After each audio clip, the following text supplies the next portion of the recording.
தமிழகம் அந்த வடகிழக்கு பருவமழை காலத்திலே நமக்கு கிடைக்கின்ற மழை அளவு அக்டோபர் 1ஆம் தேதியிலிருந்து இன்றைய தேதி வரை இயல்பு மழை 34 சென்டிமீட்டர், பதிவான மழை 35 சென்டிமீட்டர், இயல்பிலிருந்து +2% அதிகமாக பதிவாகி இருக்கிறது இன்றைய தேதி வரை.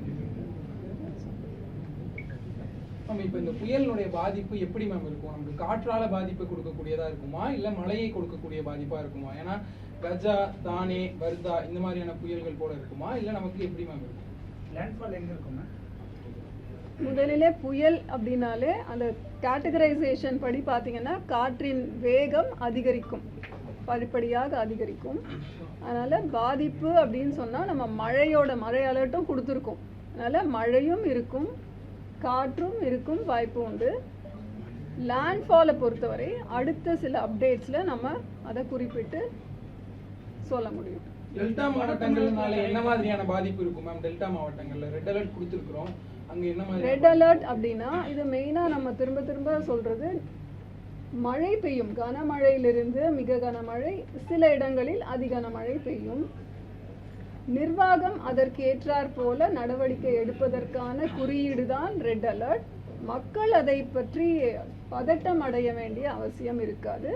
மழையை பற்றி மற்றும் அவங்க சேஃப்டி ப்ரிகாஷன்ஸ் என்ன எடுக்கணுமோ அதை எடுத்துக்கணும். நம்ம இப்போ 30ஆம் தேதி வரை நமக்கு வட தமிழகம், புதுச்சேரி வழியா நமக்கு வந்து அடையும் சொல்லியிருக்கோம். அது கரையை கடக்கும் நம்ம எடுத்துக்கலாமா 30ஆம் தேதி? இல்ல அது கரையை கடக்க டிசம்பர் மாதத்துல ஆகுமா?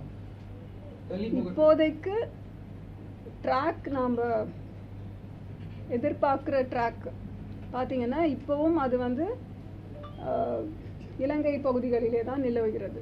அதனால் அடுத்த சில இதோட மூமெண்ட் வந்து காலையில் ஒரு 15 km/h வேகத்தில் மூவ் ஆச்சு. அதுக்கப்புறம் அதனோட வேகம் வந்து கொஞ்சம் குறைஞ்சது.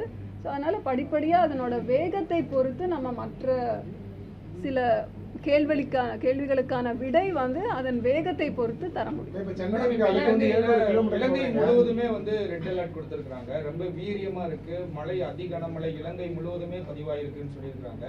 அதே வீரியத்தோடு அது இலங்கையை விட்டு விலகி தமிழ்நாடு கடலோர மாவட்ட பகுதிக்கு வரும்போது அதே வீரியத்தோடு இருக்குமா இல்ல அதனுடைய மழை அளவு படிப்படியாக குறைவதற்கு வாய்ப்பு இருக்கு? நம்ம மழையை எதிர்பார்த்து தான் மழைக்கான எச்சரிக்கை தந்திருக்கிறோம். இது மேலும் நகரும் பொழுது நமக்கு இன்னும் ஒரு தெளிவான ஒரு பிக்சர் கிடைக்கும். இது சிவியர் சைக்ளோனா மாறுறதுக்கான வாய்ப்பு இருக்கா? இப்போதைக்கு நம்ம எதிர்பார்க்கறது புயலாக தான், சைக்ளோனிக் ஸ்டார்ம் வரைக்கும் எதிர்பார்க்குறோம்.